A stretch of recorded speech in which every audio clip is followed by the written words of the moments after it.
Halo kawan pajak, selamat datang di podcast Meja Lipat. Mengenal pajak lebih tepat. Bersama kami tim penyuluh KPP Wajib Pajak Besar 3. Perkenalkan, saya Rizky Aditya. Hari ini kita akan membahas sesuatu yang sangat esensial ya. Esensial. Ya fundamental banget. Fundamental, penting banget. Oh ya, bersama kita sudah ada Bang Calvin Valenzuela. Perkenalkan, nama saya Calvin. Tim penyuluh KPP Wajib Pajak Besar 3. Nah, kebetulan di sini sudah kedatangan nih sobat pajak yang baru, kawan pajak.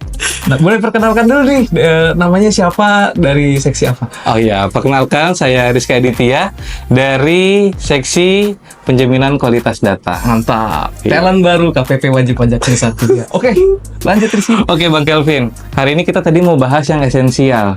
Nah, kita mau bahas norma perhitungan penghasilan neto. Betul. Nah, norma penghasilan neto itu apa saja, buat siapa saja, dan bagaimana cara penghitungannya akan dijelaskan oleh kita semua di podcast kali ini. Iya, betul. Rizky, jadi langsung di branding banyak. Mungkin satu-satu ya. Oke. Pertama, norma perhitungan penghasilan neto atau NPPN. Betul.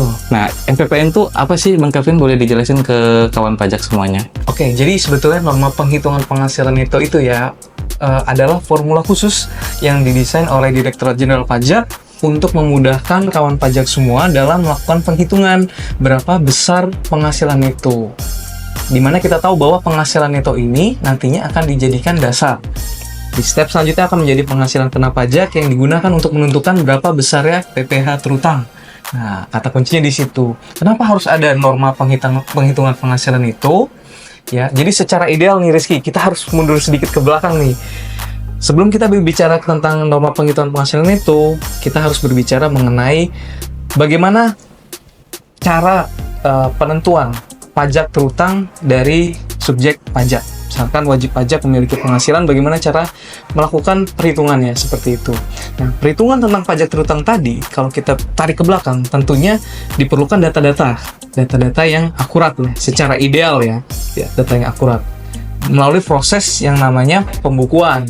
Dulu tentu di bangku kuliah sudah diajarkan ya, melalui proses pembukuan nanti akan diperoleh secara akurat berapa besar biayanya, berapa besar penghasilannya, sehingga dapat diketahui berapa besar PPh terutangnya. Namun dengan seiring berjalannya waktu, tentu kondisi ideal tersebut akan sangat sulit diperoleh karena mungkin tidak semua wajib pajak mengerti cara melakukan pembukuan. Kedua, tidak semua wajib pajak memiliki waktu dan tenaga untuk melakukan pembukuan, karena untuk melakukan pembukuan effortnya tentu besar, seperti itu, sehingga dilakukanlah pendekatan oleh Direktorat Jenderal Pajak. Ya sudah, kalau nggak bisa pembukuan nggak apa-apa, kita lakukan saja pencatatan. Nah, ternyata ketika melakukan pencatatan dengan model yang lebih sederhana, tetap beberapa wajib pajak tidak bisa melakukan pencatatan secara teratur. Oleh karena itu, diberikanlah kelonggaran. Baik, kalau demikian kita berikan formula khusus. Berapa besar penghasilan bruto kalian dikalikan dengan formula yang ada di penghasilan neto NPPN, maka dapat dikonversikan penghasilan bruto tadi seolah-olah sudah dikurangi biaya-biaya, maka penghasilan netonya adalah sekian. Jadi intinya adalah memberikan kesederhanaan bagi wajib pajak dan kepastian dalam melakukan penghitungan besarnya pajak terutang. Ya, betul. Nah, tadi tujuan utamanya adalah untuk menyederhanakan perhitungan. Betul. Nah, sebelum kita beranjak lebih jauh, kita boleh sampaikan dulu Bang Kelvin, dasar untuk NPPN ini ada di peraturan apa? Baik. Nah, jadi sebenarnya untuk norma penghitungan penghasilan neto ini kita bisa lihat di Undang-Undang PPh. Jadi di step Rizky, di pasal 14. Ya, di pasal 14 itu dia membahas tentang NPPN, di mana di state bahwa wajib pajak dapat menggunakan norma penghitungan penghasilan neto. Nah, lebih unik lagi nanti kita akan kupas lebih dalam ya, bahwa NPPN ini nanti besarnya akan dapat di-adjust oleh Menteri Keuangan, seperti itu. Jadi dasarnya ada di situ. Untuk peraturannya diatur di Per 17 tahun 2015. Jadi di Per 17 2015 ini diatur tata cara penggunaan norma penghitungan penghasilan neto, termasuk berapa besaran NPPN untuk setiap provinsi, setiap daerah, seperti itu, dan per profesi. Nah, kalau di pajak per jenis KLU kita menyebutnya, atau klasifikasi lapangan usaha. Jadi tentunya akan berbeda ya kawan pajak antara klasifikasi usaha yang satu dengan usaha yang lain, profesi satu dengan profesi yang lain. Tentunya biaya yang dikeluarkan oleh dokter gigi bisa jadi berbeda dengan biaya yang dikeluarkan oleh pengacara, katakanlah seperti itu. Biaya yang dikeluarkan oleh akuntan bisa jadi berbeda dengan biaya yang dikeluarkan oleh katakanlah aktor seperti Rizky seperti ini ya. Oke, jadi tadi kan sudah di-spill sedikit-sedikit ya. Ada dokter gigi, ada akuntan, ada aktor. Jadi kan beda-beda semua ya. Memang wajib pajak yang seperti apa sih yang bisa menggunakan NPPN ini? Terus tadi kan juga disebut juga sama Bang Kelvin tentang pencatatan dan pembukuan. Nah, perbedaannya memang apa pencatatan dan pembukuan? Mungkin banyak yang sudah tahu, tapi ada juga yang belum tahu. Mungkin boleh didetailkan lagi. Dan juga bagaimana dengan wajib pajak yang sudah bisa pembukuan, tapi mungkin lebih nyaman dengan NPPN? Apakah boleh diperkenankan? Oke. Berarti ada 3 pertanyaan nih kalau pertanyaan. Kita mulai dari pencatatan dan pembukuan terlebih dahulu ya. Nah, sebenarnya pencatatan dan pembukuan itu diatur di Undang-Undang KUP. Ya. Mungkin kalau Rizky dulu masih ingat waktu di bangku kuliah, ada di pasal 28 ya. Pasal 28 dan 29 itu kan mengatur tentang pembukuan dan pencatatan di KUP ya. Nah, sekarang kita harus tahu dulu bedanya pencatatan dan pembukuan itu apa. Ya. Pencatatan itu kalau secara definisi bahwa pengumpulan data dan informasi yang dilakukan secara teratur ya untuk memperoleh berapa besar penghasilannya seperti itu. Nah, sedangkan pembukuan dia diatur di pasal 1 angka 29 Undang-Undang KUP. Pembukuan adalah sebetulnya sama bentuknya. Dia adalah pencatatan juga. Dilakukan secara teratur juga. Nah, yang membedakan dengan pencatatan adalah pembukuan dilakukan berdasarkan dengan kode PSAK tertentu. Dengan kaidah-kaidah tertentu, kaidah akuntansi tertentu yang di Indonesia disebut dengan PSAK. Seperti itu. Jadi tidak sembarangan cara melakukan pembukuannya seperti apa, itu diatur di PSAK. Harus memenuhi kaidah akuntansi yang berlaku. Di negara lain mungkin di Amerika Serikat mereka punya PSAK versi mereka sendiri. Di Indonesia kita punya PSAK sesuai dengan IFRS. Betul. Nah, kemudian elemen yang dilakukan disimpan, yang dilakukan perekaman data dan informasinya tentu berbeda. Pencatatan pasti lebih sederhana. Kalau pembukuan minimal pasti peredaran penghasilan pasti wajib. Kemudian biaya pasti. Kemudian juga harta, aset, ya kan, modal, kewajibannya. Nah, berarti kan kalau di akuntansi lengkap tuh di neraca mulai dari aktiva, pasiva, ya kan, kewajiban itu semua tercatat di situ. Karena nanti pembukuan ini memang akan lebih kompleks. Oleh karena itu pembukuan, wah pusing nih Pak pakai pembukuan. Nah, kita lihat dulu berapa peredaran bruto dari wajib pajak. Nah, kita masuk ke pertanyaan berikutnya nih, ya kan. Siapa yang boleh menggunakan norma penghitungan penghasilan itu? Jawaban simpelnya adalah mereka yang tidak menggunakan pembukuan. Tidak wajib menggunakan pembukuan. Pertanyaan berikutnya, siapa yang wajib menggunakan pembukuan? Yang wajib menggunakan pembukuan adalah wajib pajak yang satu, berbentuk badan. Ya, badan ini apa? Perkumpulan baik orang pribadi ataupun modal ya, baik dalam bentuk PT, CV, firma, kongsi dan lain sebagainya. Itu panjang banget ya di situ. Yang bersama-sama menyelenggarakan usaha ya kan, baik dalam bentuk orang pribadi ataupun dalam bentuk modal ya kan. Nah, itu adalah definisi dari badan. Nah, di situ badan tidak boleh menyelenggarakan pencatatan karena badan itu diatur di Undang-Undang KUP wajib menyelenggarakan pembukuan. Sekalipun badannya misalkan nihil nih, tidak ada penghasilan dan lain sebagainya. Itu satu. Kalau gitu kita berarti yang dapat menyelenggarakan pencatatan orang pribadi dong. Betul. Tapi kita lihat lagi, orang pribadi tersebut apakah memiliki penghasilan di atas 4,8 miliar atau tidak. Seperti itu. Apakah melakukan pekerjaan bebas dan atau usaha yang omsetnya lebih dari 4,8 miliar. Ketika lebih dari 4,8 miliar nggak bisa. Contoh misalkan Rizky, pekerjaan sampingannya aktor kan ya. Nah, iya. Nah, ternyata dari pekerjaan bebas tadi ya Rizky punya penghasilan lebih dari 4,8 miliar. Kan Rizky di DJP kan nyambi aja ya, hobi aja kan. Nah, passionnya kan sebagai aktor kan ya. Iya, betul. Nah, itu lebih dari 4,8 miliar misalkan nih. Nah, Rizky bilang, saya kan statusnya pegawai mas. Kan saya mau nggak usah bikin pembukuan dong. Tapi lihat dulu, ya kan, ente punya pekerjaan apa? Pekerjaan bebas, ya kan? Omsetnya di atas 4,8 miliar. Maka wajib melakukan pembukuan. Wajib menyelenggarakan pembukuan, walaupun orang pribadi. Nah, kemudian selain dari batasan 4,8 miliar tadi, ada satu kriteria lagi. Yaitu adalah sifat penghasilannya tidak semata-mata hanya berasal dari PPh final. Nah, itu mereka dapat menggunakan norma penghitungan penghasilan itu. Nah, sifat kedua ini adalah selaras dengan tujuan dari norma penghitungan penghasilan itu. Tujuan dari penghitungan norma penghitungan penghasilan itu adalah kita akan mengalihkan PKP tadi dengan pasal 17 PPh. Ketika semua penghasilannya sifatnya final, artinya kan langsung dipotong. Selesai. Maaf, selesai. Apa gunanya kita menggunakan norma penghitungan penghasilan itu? Karena dia tetap dikenakan tarif menggunakan tarif PPh final. Seperti itu. Ada satu lagi. Jadi untuk wajib pajak yang menggunakan pembukuan atau pencatatan tapi tidak menggunakan NPPN, pada saat diperiksa ternyata data yang disajikan tidak akurat.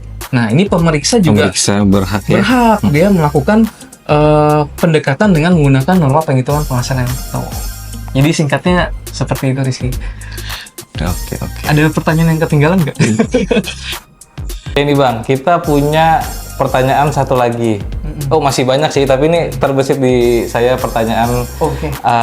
Profesi-profesi tadi kan sudah disebutkan ya. Iya. Di antaranya ada aktor, ada dokter, ada apa lagi satu lagi tadi? Akuntan. Nah, di profesi-profesi ini itu tuh disebutkan nggak, di state nggak di peraturan profesi apa saja, dan mungkin ada profesi-profesi yang belum di cover di aturan ini. Dan profesi-profesi ini kan mungkin contohnya dokter. Dokter gigi dan dokter bedah mungkin kan beda penghasilannya, beda pengeluarannya. Dan juga kalau pakai nomor perhitungan penghasilan neto ini, berarti dokter yang ada di Merauke sama dokter yang ada di Jakarta kan pengeluaran biayanya juga beda-beda. Kebutuhannya, harga-harga kebutuhan untuk perusahaan juga berbeda-beda. Nah, itu bagaimana Bang Kelvin? Pertanyaan bagus banget. Jadi pertanyaannya adalah apakah untuk jenis profesi yang sama, jenis profesi yang sama memiliki norma yang berbeda seperti itu ya? Karena betul. Dokter gigi dengan dokter bedah mungkin bisa jadi berbeda. Kemudian apakah faktor lokasi mempengaruhi besarnya persentase norma penghitungan penghasilan neto, dan apakah ada jenis profesi-profesi lain dari yang tadi sudah kita singgung? Baik. Yang pertama, apakah ada jenis profesi lain di luar dari yang sudah kita singgung tadi? Banyak. Banyak kawan pajak. Selengkapnya kawan pajak bisa cek di Per17 PJ 2015. Saya juga nggak hafal satu persatu, tapi pada intinya harusnya sudah mencakup hampir seluruhnya dari jenis usaha ataupun pekerjaan bebas. Nah, di sini dari jenis usaha ataupun pekerjaan bebas, kawan pajak bisa cek di Per17 2015, itu ada di bagian lampiran. Apa saja jenis profesi yang dapat memanfaatkan norma penghitungan penghasilan itu, atau usaha apa saja yang dapat memanfaatkan norma penghitungan penghasilan itu, dengan syarat tadi ya. Syarat formal pertama harus terpenuhi dulu bahwa satu, omsetnya di bawah 4,8 miliar dan tidak seluruh penghasilannya dikenakan oleh final. Artinya boleh-boleh saja kalau tidak ada penghasilan final, tapi jangan sampai seluruh penghasilan ada penghasilan final. Itu syarat formalnya yang pertama. Kalau sudah masuk syarat formal pertama, teman-teman monggo silakan kawan pajak buka Per17 2015 di bagian lampiran. Ini sebenarnya mirip juga sih Ki dengan profesi atau pekerjaan bebas yang di state di aturan yang mengatur PPh 21. Jadi kalau dulu itu ada Per 16 tahun 2016 ya, itu mengatur tentang PPh 21. Nah, situ kan ada tuh jenis kegiatan profesi pekerjaan bebas yang diatur ya pengenaannya. Nah, itu kurang lebih sama seperti itu. Tapi secara eksplisit juga diatur di Per 17. Nah, satu itu. Kedua, untuk jenis pekerjaan. Oke, untuk mempermudah kawan pajak, kita hanya sebut dokter. Dokter. Dokter itu luas, Luas, kan? iya. Tidak hanya satu atau dua jenis sub ya. Mungkin Rizky kalau ke dokter kandungan, Di dalamnya objin juga banyak. Iya. Ada yang bagian Kadang-kadang- bedah, ada yang bagian menyelamatkan janin gitu. bener, Ada yang tuh. bagian kalau ada tumor gitu, itu juga beda-beda itu Betul. semuanya. Gelarnya kan nggak cuma Nggak, betul. spesialis anak, SPA ya Iya, kan. betul. Tapi di belakang ada lagi kan Ada lagi. CKM ini. Itu betul, panjang. Nah, sama di pajak kawan-kawan dari kantor pusat mereka coba memformulasikan juga bahwa tentunya setiap dokter berbeda-beda. Oleh karena itu kalau kawan pajak cermati di lampiran PR 17 2015 mereka akan membagi lagi dokter apa? Dokter umum, dokter spesialis. Oke, dokter spesialis apa? Apakah spesialis anak, kemudian spesialis operasi bedah, misalkan seperti itu, dan lain sebagainya. Dan itu mereka bisa jadi sama, bisa jadi berbeda untuk wilayah yang sama. Masuk ke pertanyaan berikutnya. Wilayah. Untuk wilayah pasti beda. Di Per 17 tahun 2015 dibagi menjadi 3 wilayah besar. Wilayah pertama adalah wilayah 10 ibu kota provinsi. Oke. Nah, ini ada banyak ya, saya juga nggak hafal kan pajak. Jadi ada Medan, Palembang, Jakarta, Bandung, Semarang, Surabaya, Denpasar, Manado, Makassar, dan Pontianak. Itu adalah 10 ibu kota provinsi yang besarnya diatur secara khusus.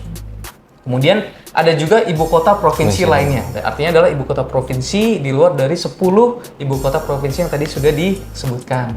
Dan yang terakhir daerah lainnya. Jadi dibagi jadi 3 ya. Iya. Rizky asli dari mana? Saya asli Jakarta sih. Jakarta. Berarti masuk 10 ibu kota provinsi pertama lah ya. Tapi terbesit di pikiran saya mungkin beberapa tahun lagi atau peraturan ini harus segera di-update ya Bang Kelvin.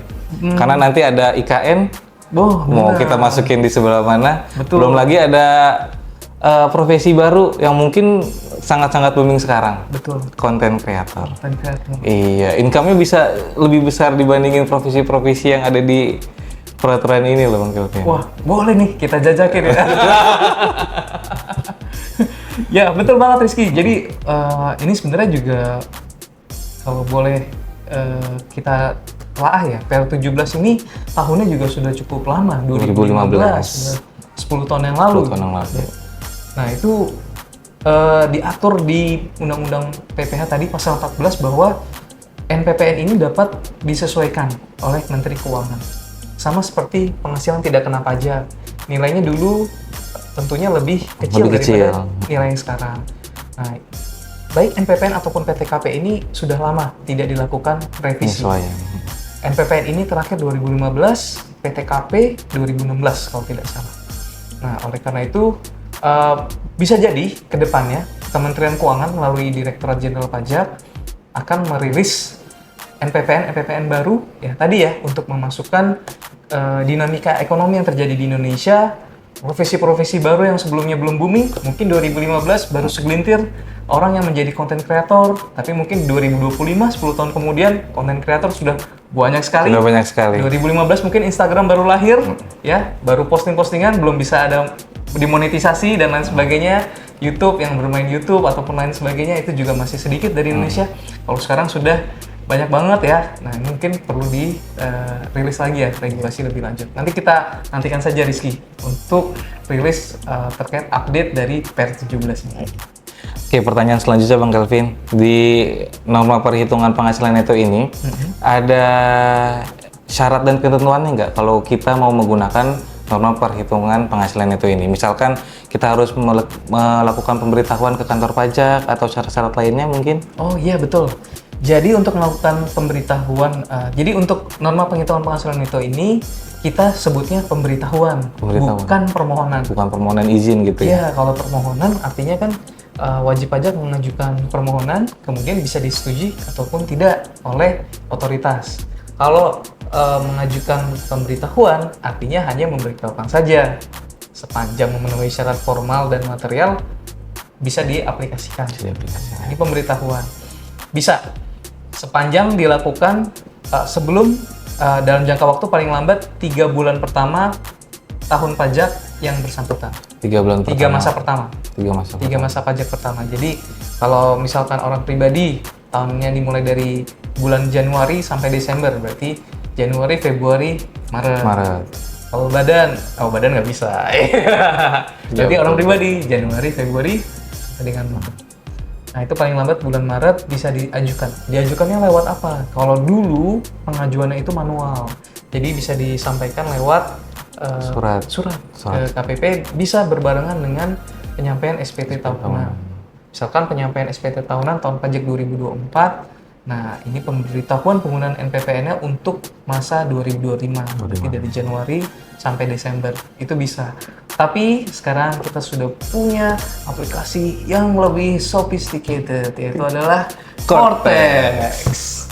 Dimana di Cortex, all in one ya, one stop service. Satu pintu ya, satu website ya. Satu website ya, pintu website ya. Oke, nah di Cortex ini kawan pajak bisa coba kunjungi cortex.pajak.go.id, cortexdjp.pajak.go.id. Kemudian langkah pertama yang kawan pajak bisa lakukan adalah kalau sebelumnya belum pernah melakukan login, nah, bisa melakukan klik reset password. Di reset password dengan syarat sudah punya akun DJP online ya. Betul, dengan syarat sudah punya akun DJP online. Nah, setelah reset password tadi, nanti kawan pajak akan diminta memasukkan nomor induk kependudukan. Jika kawan pajak, silakan masukkan. Setelah masukkan NIK, nanti akan muncul email ataupun nomor telepon kawan pajak di kolom Cortex-nya. Nah, itu silakan dicocokkan, diketik lagi, dimasukkan email yang sesuai dengan yang diberikan petunjuknya, atau nomor telepon sesuai dengan yang petunjuknya berikan. Setelah dimasukkan, kemudian masukkan kode CAPTCHA, kita pilih reset password, kita submit. Silakan kawan pajak buka.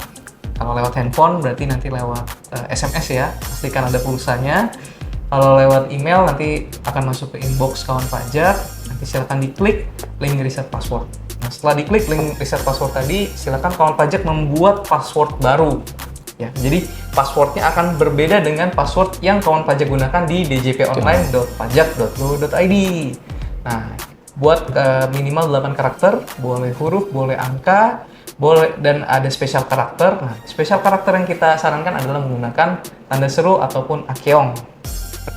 Akeong. Pakai Aduh, beda generasi nih, mohon maaf.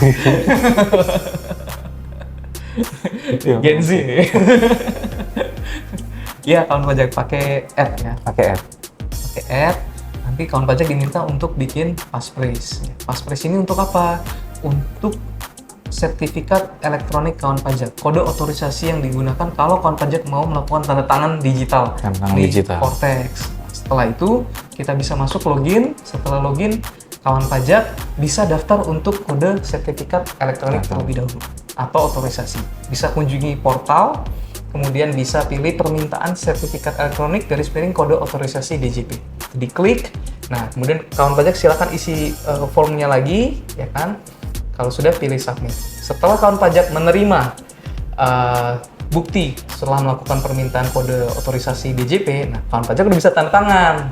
Nah, cara melakukan NPPN-nya adalah silakan pergi ke menu layanan wajib pajak. Layanan wajib pajak, kemudian permohonan layanan administrasi. Nah, di situ silakan cari kode wajib pajak, di sebelah kiri ada kotak. Silakan ketik AS.04. AS.04 itu adalah pemberitahuan norma penghitungan penghasilan neto atau pembukuan menggunakan stelsel kas. Nah, itu silakan diklik AS04. Setelah AS04 diklik, kawan pajak silakan isi formulir data kawan pajak sesuai dengan permintaan ya. Nah, ini sedikit tips ketika sudah mengisi, silakan nanti akan diminta memasukkan kalau nggak salah itu tanggal ya. Nah, itu jangan langsung diklik tanggalnya, tapi di reset dulu filternya, kemudian baru diklik. Submit, selesai. Sudah. Seperti itu. Mudah ya lewat Cortex, jadi nggak perlu repot-repot ke KPP lagi. Betul. Tapi kalau untuk yang datang langsungnya ditutup atau masih dibuka juga? Kalau Cortex tidak mengalami masalah, ditutup. Ditutup ya, jadi hanya satu pintu lewat Cortex saja. Kita sarankan tetap lewat Cortex. Kenapa? Karena nanti data yang di-generate oleh Cortex akan terintegrasi dengan data teman-teman petugas Fiskus yang misalkan melakukan pengawasan dan lain sebagainya. Kalau misalkan dilakukan secara manual, khawatirnya data tersebut tidak akan tertarik. Ya. Nanti kawan pajak takutnya tidak terdetek melakukan norma penghitungan penghasilan itu. Oke, oke. Terakhir banget, tidak lengkap rasanya kalau kita ngomongin NPPN ini tanpa praktek. Boleh kita contohkan satu kasus, mungkin Bang Kelvin, cara perhitungannya? Boleh. Jadi sebagai contoh kasus ya, nggak usah kasus lah, realnya aja. Realnya aja. Misalkan Oke, boleh. Rizky ya. Rizky adalah seorang aktor. Oh, kayak sosial media spesialis. Oke, sosial media expert ya. Tapi belum ada yang Saya gitu. belum tahu nih, Iya, belum ada. Iya, betul.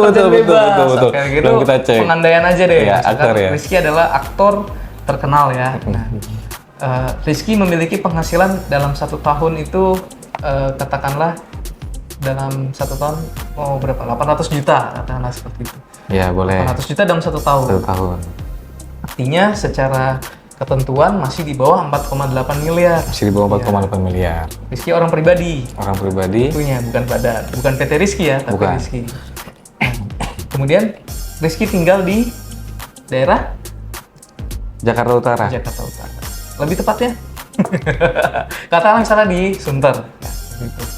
Oke, nah kita lihat di lampiran Per 17 2015 untuk jenis pekerjaan aktor ataupun aktris yang di tabelnya di 10 ibu kota provinsi, berarti di DKI Jakarta, berapa besar penghasilan formula NPPN-nya? Kalau katakanlah nilainya 50%. Nah, mudah saja, penghasilan bruto Rizky adalah 800 juta. Rizky kesulitan melakukan pencatatan, ya sudah pakai norma penghitungan penghasilan itu 50%, maka penghasilan itu Rizky adalah 400 juta. 400 juta. Nah, dari 400 juta inilah baru dikurangkan dengan penghasilan tidak kena pajak. Ya, misalkan PTKP-nya Rizky K berapa? K1 berarti, K1. Berarti 1 istri dengan 1 anak. Satu istri, Gitu. anak. Berapa K1 nilainya?